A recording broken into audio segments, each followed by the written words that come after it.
Okay, so a couple of days ago I made some other valves that I thought might be useful in DIY ventilator projects.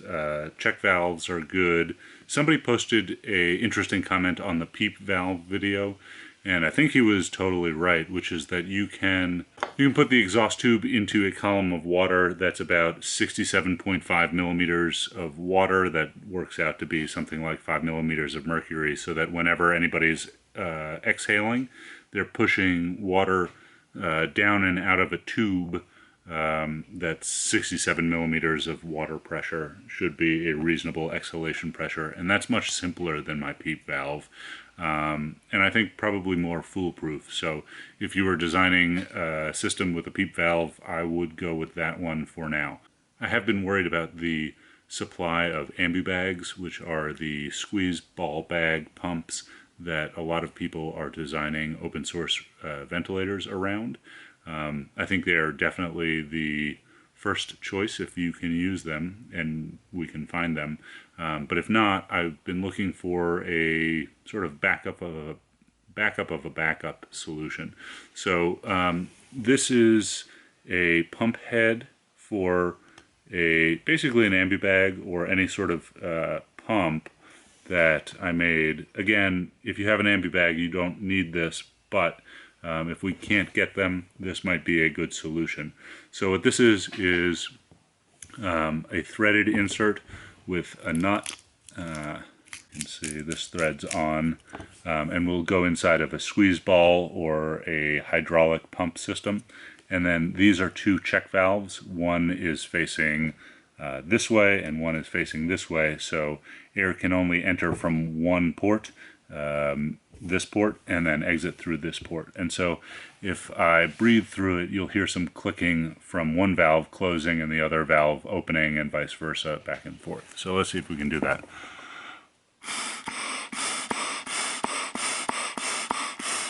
Likewise, if I put my hand over this guy, I should only be able to inhale. Can't exhale, and vice versa on this one. So this could be connected to some sort of squeeze bag or hydraulic piston or regular pneumatic piston on this end, and it will pump air from this side to this side. The way I originally thought about using this was with something like a regular bottle. Let's take out the liner for now because the principal doesn't need it. You would cut a hole in the cap. I thought about making threads for different standard bottles, but I thought it would be much more easy and universal, and there's this sealing material inside most caps. You stick this through, nice and tight, and then you close the nut, and that would make a tight seal. Then you can put it on this bottle, right? And hopefully we can find something that you can squeeze that will pop back out and squeeze 500 milliliters of air at least out. This is not that. This one I cut the bottom open, and I thought that I could dunk it in a tank of water and pull it up, and dunk it and pull it up and pump air out, which actually works. However, air is a whole lot lighter than mercury, and you really can't get enough pressure that way unless you dunk the entire system. I calculated something like 700 millimeters, almost a meter down in a huge tank of water, which I think is pretty impractical. So I'm still trying to figure out a good hydraulic pump system that would go on these valves, or a pneumatic piston system, or even a squeeze ball system. I'm open to some ideas if you have some, and you're welcome to take these part files and make this check valve pump head in your own design. So I also added a through-hole bolt, and this is parametric, so you just have to change one number to change the diameter of this bolt hole through the assembly. And that was originally so that it could be pumped up and down by an arm, either with a servo and a rack and pinion system, or with a crank wheel and a piston arm to pump this up and down in water.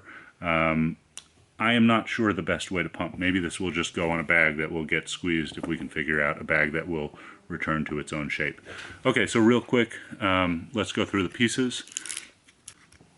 This is the locking nut. It's directionally agnostic. I try and print this at a high infill because it's a small part with a lot of stress on it.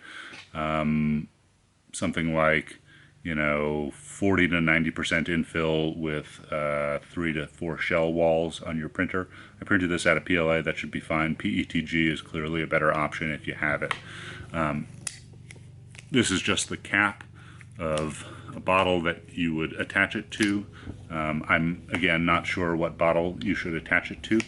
And then you have the exhaust side. Okay. So on the exhaust side, you have the exhaust check valve with its flap of plastic and a M3 hex screw. This could be just about any length so long as it's 4 millimeters or longer.